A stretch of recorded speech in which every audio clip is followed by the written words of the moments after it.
can join me and my sister over on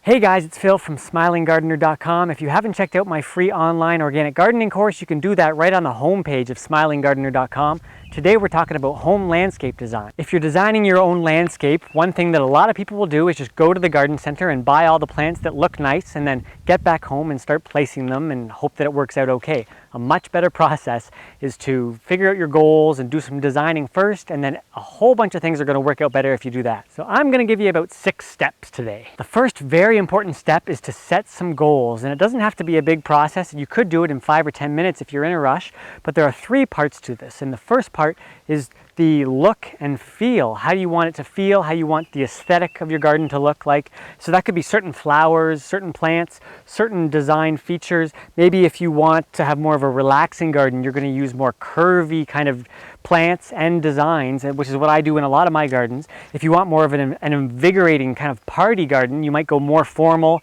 straight edges, diamond shapes, and brighter colors, things like that. So you want to think about what kind of a garden you want to be in. I'm just working on a very small section of the garden for this little video today. So what I'm going to do here is put in what's called the Three Sisters Guild. I'm not going to talk about it too much today, but it's basically a Native American way of planting corn and beans and squash together. I'm going to put that in here, and I'm going to make it a little more interesting with some other parts that maybe they would have used too, like sunflowers and cleome, if I can find them and if I have the time. Maybe I'll talk about that a little more in another video. But that's really my main goal here, is putting together that aesthetic of that Three Sisters Guild. The second part is usage, how you want to use your garden. So you may need a big area for playing sports, or maybe you need a big area for having parties, for dining outside, maybe a big area for actually gardening, for potting and things like that. And then you also need to think about paths through the garden, because a lot of times the paths don't work, you can't get wheelbarrows in and out and things like that. So it's really the layout of the garden based on what your goals are and the goals are of everyone in the house. Again, for me right here, my main use, I'm trying to put in this very cool kind of food garden. It's a way to grow food and actually grow kind of a balanced diet all in one little space. The third part of this, which isn't talked about as much in conventional garden design, is the ecosystem. How can we really improve our ecosystem here and create a healthy environment? For me, what that means is a lot of the things I've been talking about in other videos, like composting, mulching, using microbial inoculants. All these are ways of really improving my soil and improving my ecosystem health. I'm also doing a crop rotation by bringing the corn and squash in here, because last year I had tomatoes in here and peppers, so I'm doing a different plant families this year. So that's another thing.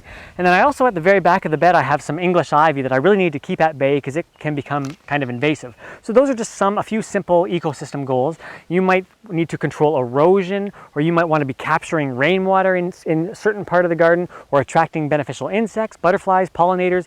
We have many goals that we can think of to improve our ecosystem, but it's a really important part of planting your garden. Step 2 is to actually draw the site, and I'll show you because I've done it here. This one's obviously very simple, which is good for this example. So you can see what we're looking at here, the house, and here's my drawing. Here's the house. I have this little 240 square foot parcel that we're looking at today. Off to the left is a burning bush standard, which you can see over there. There's a rose of Sharon, which I've drawn right here, and there are a few other shrubs here, and the English ivy is back here. So what you want to do when you do this is use graph paper. And because this is such a small garden, I could make it so that 1 square is 1 square foot. But often 1 square would be 3 feet by 3 feet, so 9 square feet. In this case, I didn't need that. So the key here is to draw everything to scale as much as possible. So I measure everything with a tape measure, or pacing off is a little bit easier way to do it, but not quite as accurate. And then that's going to become important when I'm choosing plants, because then I know exactly how big a plant, or approximately how big a plant is going to get. I can design appropriately. Other than that, it's basically, even if you just had a lawn here, you just want to draw it to scale, and anything there, like the buildings, pathways, whatever's already there, plants, and utilities too. You could put utilities on here if you have a irrigation line, a gas line, hydro wires overhead. So that's the site plan, and when you're done with that, you want to make some photocopies because we're going to be doing a few different things with it. Step 3 is to do a site analysis, and that's when we look at the different energies that are coming onto your site. And I guess again, I'll just show you. This time I'll show you a different drawing. This is the forest garden area that I ended up putting in last year, but before I put anything in, I had to see what was going on. The main thing I often look at is the sun, so I wanted to see where the full sun was in this area because I was going to plant fruit trees. I saw down here was shady, up here was shady. And so that's a really, we really need to know where the full sun is and the part sun and the shade is, because that's going to be really important for the health of our plants, putting them in the right spot. I looked at the wind. I saw the wind was coming from up here. That's important because you don't want to put, you might want to put fragile things in a windbreak and things like that. Really important to, or maybe you want to block the wind, or maybe you want to harness the wind. So we really want to know where the wind is coming from. We want to know where the slopes are. This was a slope down here, which resulted in a seasonally wet area. So that was really important for how I ended up planting. We want to know where the good views are. In this case, it didn't matter as much to me, but there might be a view you want to block, or there might be a view you really want to accentuate. So all the different kind of things that you might think about that are happening on your site, this is where you want to put them on there, and that's really going to inform the design. Step 4 gets to be really fun, and we call it functional diagrams. It's where you get to start dreaming about what you might want to do, but there's really no pressure. There's really a fast way to do it, and that's using bubble diagrams. So I'm going to show you yet another part of my garden, because again, for a spot like this right here, I don't really need to do too much bubble diagramming because it's just a little area. But for something that's bigger, you can do this, and it's just a lot less work than trying to get too detailed too fast. So what I do is I look at my site plan that I already did first and my site analysis. I'm looking at those and I'm making decisions based off that. So I'm just roughing in things. Where might I want a cistern? Where obviously coming off the house, I capture the rainwater, throw it into a cistern.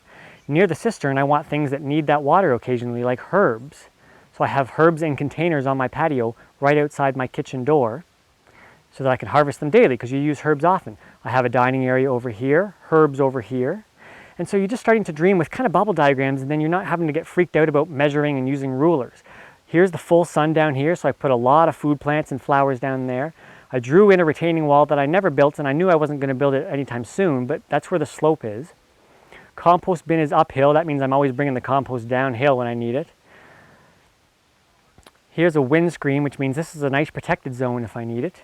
And I draw in the water source, so I know, these food plants here are going to be able to get water very easily. I ended up building a raised bed over here because I have to water that thing regularly. It's nice to have a water source right there. So the nice thing about doing it like this is that you can, and I know I'm flying through this, guys, but I have to keep these videos short for YouTube. You can do a few entirely different options when you're just doing bubble diagrams, and you don't have to get too detailed. So that's what I really like about them. Just start dreaming. You don't have to draw plants when you're just doing these bubble diagrams, because that gets way too detailed. What you want to do is just say, hey, where might my compost pile go? Where's, what is this a place for a hedge? Is this a place for a pond? Is this a place for some annuals? Just, like the dining area. You don't have to draw an exact table yet, but really just think fast, and it's a really fun way to do it. The other thing about the bubble diagrams is that's really when you're, last time I was talking about permaculture design. And so the bubble diagrams are when you're looking at all these elements like pond, greenhouse, compost pile, and you're trying to get the integrations between them and kind of draw them out, figure out how they can relate to each other and help each other out. So bubble diagrams are great for that. The fifth step, and this may be optional for you, is called a concept plan. And what this is where you're taking those bubble diagrams and you're starting to draw them a little bit more accurately. You're not necessarily going in and choosing every individual plant yet. This is especially done by landscape designers when they want to present something to the client, but they don't want to go in and draw, dozens or hundreds of different plants in detail until they've seen that the client, really likes the overall concept. So you can see what I've done here. Again, this was that other part of the garden. I'm drawing the beds in more detail. I'm drawing things that I know, for example, this dining table, I measured the size of it and I drew it, but I'm not drawing in individual plants yet.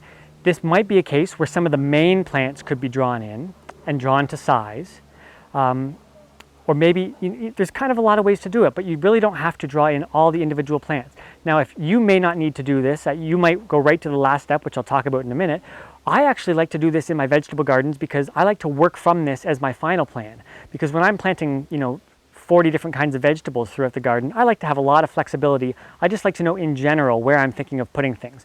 So that's kind of what the concept plan is. The sixth step, the last step, is the planting plan. And that's when you're designing in exactly which plants you're going to be using, and you're drawing them into size. And what happens with a lot of gardens is they're planted way too densely, because you buy these little plants that are 1 or 2 or 3 gallons and you plant them, and the garden looks so sparse, so things get planted too close together. But what happens is these plants get a lot bigger. And so what you do on a planting plan is you draw them the full size they're going to get to, or at least their size they're going to get to in, say, 10 years. Kind of depends. People have different methods. But really, I like to draw them to the full size they're going to get to. And what that means is I plant things far enough apart. So In a vegetable garden, I don't necessarily go to this step, but in my orchard, my forest garden, I did, because those are perennial plants. They're going to stay there. I want to make sure I give them enough space. So you can see I've drawn them the full circumference of how big they're going to get. And I've obviously used everything that I've already been looking at, my bubble diagrams and my concept plan, and I'm just drawing them in here. And the nice thing then is when I go to the garden center, I have a planting list. However you want to do it, there's many different ways to do it, but I have a planting list. So you can see for this particular garden that I put in last fall, the sun is coming from the south down here, shining like this. Down here, I'm keeping some of these trees a little more dwarf, and some of these fruit trees I'm letting to grow a little bit bigger, kind of how nature intended. Down here where the wet area is where I planted my pears, as I mentioned in the permaculture video, because they can take more wet feet. Whereas up here, my apple trees like it, they don't like the wet feet so much, so that's where they are. And then, here's a Stella cherry. It's happy to be in this little bit more of a sheltered spot in my area. So many different, I can't get into too much detail in these videos because I want to keep them short, but I try to think of many different things by the time you get to this point that are really going to make for a good design. And I guess I'll briefly show you my little design for this garden here, even though it's not really designed so much as laying out the three sisters. The corn and the beans go where the seeds are. The squash goes all in between them. So that's it for home landscape design. If you have any questions at all, ask them down below and I'll be sure to answer them. If you haven't signed up for my free online organic gardening course, you can do that down below. And you can also come and join me and my sister over on Facebook at facebook.com/smilinggardener.